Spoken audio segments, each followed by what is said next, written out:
బాపట్ల జిల్లా Repalle ABR degree కళాశాలలో ఉమ్మడి ఆంధ్రప్రదేశ్ మాజీ మంత్రి వర్యులు అనగాని భగవంతరావు శత జయంతి వేడుకలు ఘనంగా నిర్వహించారు. ఈ కార్యక్రమానికి ముఖ్య అతిథిగా రాష్ట్ర రెవెన్యూ రిజిస్ట్రేషన్ స్టాంప్స్ శాఖ మంత్రి అనగాని సత్యప్రసాద్, అవరిగడ్డ శాసనసభ్యులు మండలి బుద్దా ప్రసాద్ పాల్గొన్నారు. ప్రజల మనిషి అనగాని భగవంతరావు అనే పుస్తకాన్ని మండలి బుద్దా ప్రసాద్ తో కలిసి మంత్రి అనగాని సత్యప్రసాద్ ఆవిష్కరించారు. ఈ పుస్తకాన్ని విద్యార్థులంతా చదివి భగవంతరావు జీవితంలోని మంచిని ఆచరించాలని, భగవంతరావు నీతి, నిజాయితీ, అవినీతి తావులేని రాజకీయాలు చేశారన్నారు. ఆయన చూపిన బాటలో మనందరం కూడా నిబద్ధతతో రాజకీయాలు చేసి రేపల్లెను అభివృద్ధి పదంలో నిలబెడతానని తెలిపారు. తన పెదనాన్న భగవంతరావు దారిలోనే తాను ప్రజాసేవ చేయడం ఎంతో సంతోషంగా ఉందని మంత్రి అనగాని సత్యప్రసాద్ అన్నారు. ఈ కార్యక్రమానికి అనగాని కుటుంబ సభ్యులు, అభిమానులు, విద్యార్థులు, ప్రజలు తదితరులు పాల్గొన్నారు.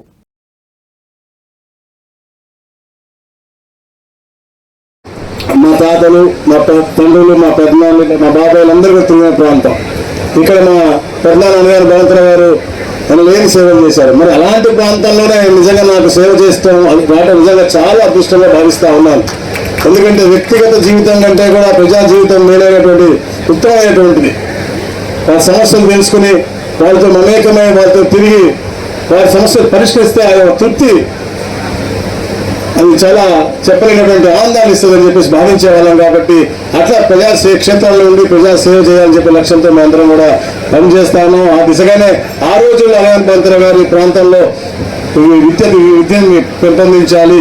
ఏదో వారు పడ్డ కష్టాలు, ఊరి నుంచి స్కూల్కి వెళ్ళాలన్నా పడ్డ కష్టాలు అవ్వచ్చు, లేకపోతే ఉన్నత చదువుకి వెళ్ళాలంటే నాగపూర్ దాకా పోవాల్సి వచ్చేది, అలాంటప్పుడు అవ్వచ్చు.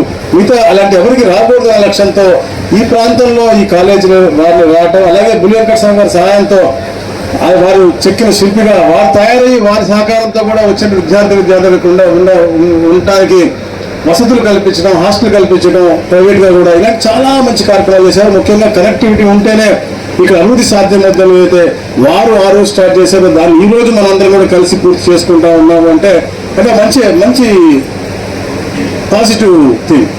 మేము ముఖ్యంగా చెప్పేదంటే ఇప్పుడు ఎంతో మంది పుస్తకాలు చూస్తూ ఉంటాం. ఇప్పుడు పెద్దలు నాకు తెలిసి బుద్ధప్రసాద్ గారు అయితే ఒక 1000 పుస్తకాలు ఈ పాటికి ఓపెన్ చేసి ఉంటారు.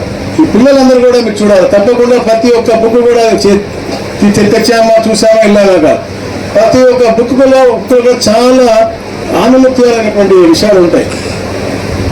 ప్రతి ఒక్క బుక్ కూడా వారి చరిత్ర, ఎందుకంటే మన జీవితం అయిన తర్వాత మళ్ళీ వాళ్ళు గుర్తు చేసుకున్నాము అంటే వారు కొన్ని గొప్ప కార్యక్రమాలు చేసి ఉంటాయి. మనం భగవద్గీత అవ్వచ్చు, రామాయణం అవ్వచ్చు, పురాణం అవ్వచ్చు, బైబిల్ అవ్వచ్చు, ఏదన్నా కూడా మనం ఎందుకు చెబుతాము అంటే దాంట్లో మంచి ఉంటుంది, చెడు ఉంటుంది, దేని మంచి తీసుకోవాలో, ఎలా తీసుకోవాలో, మన భవిష్యత్తును ఎలా రూపకల్పన చేసుకోవాలనేది అంశాలు ఉంటాయి. దాంట్లో మనం ఆస్వాదించాల్సి ఉంటాయి. అలాంటివి కూడా ఇలాంటి ఈ బుక్స్, ఎందుకంటే ప్రజల మనిషి అనగాని భగవంతరావు రాశారంటే ఆయన చేసిన మంచి పనులు కూడా మనం తీసుకుని మనం ఈ రోజు ఆచరణ చేస్తే తప్పకుండా భవిష్యత్తు అందరికీ కూడా ఒక మంచి ఆదర్శంగా ఉంటుంది చెప్పే లక్ష్యంతో నేను ఈ విషయం తెలియజేస్తాను.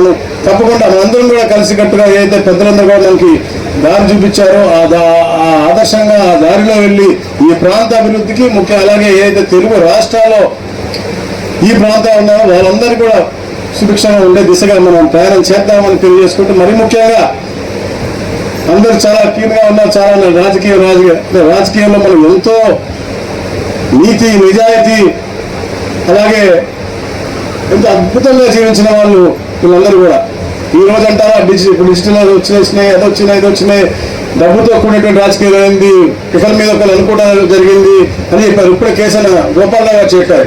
ఎంత ఉత్తమంగా రాజకీయం చేశారు, ఎంత నీతి నిజాయితీగా రాజకీయాలు చేసేవాళ్ళు, ఎంత ఆదర్శంగా రాజకీయాలు చేశారు. అలాంటి రాజకీయానికి కేంద్రంగా రేపల్లో ఎప్పుడు ఉండాలి. మనం కూడా నీతి నిజాయితీతో అద్భుతంగా రాజకీయం చేద్దామని చెప్పేసి కూడా తెలియజేసుకుంటే, మనిషి జీవించినప్పుడు చనిపోయిన తర్వాత 60 సంవత్సరాల తర్వాత కూడా మనం చెప్పుకుంటా ఉన్నామంటే గొప్ప వ్యక్తుల గురించి అలా ప్రతి ఒక్క మనిషి గురించి చెప్పుకోవాల్సిన బాధ్యత ఉంది.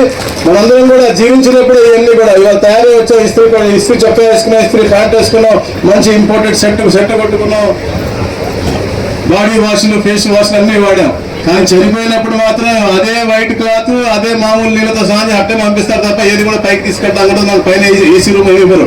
సో నీతి నిజాయితీగా, బ్రహ్మాండంగా, ఆదర్శంగా ఉన్నది కూడా నలుగురికి పంచుకుంటూ సేవ చేసుకుంటూ అద్భుతమైన జీవితం మనం జీవిత ప్రయాణం చేద్దామని చెప్పేసి తెలియజేసుకుంటూ మంచి అవకాశం కల్పించిన మా అనగానే మోర్లు అన్నప్పుడు సీతాదేవికి ప్రత్యేకంగా తెలియజేసుకుంటాం.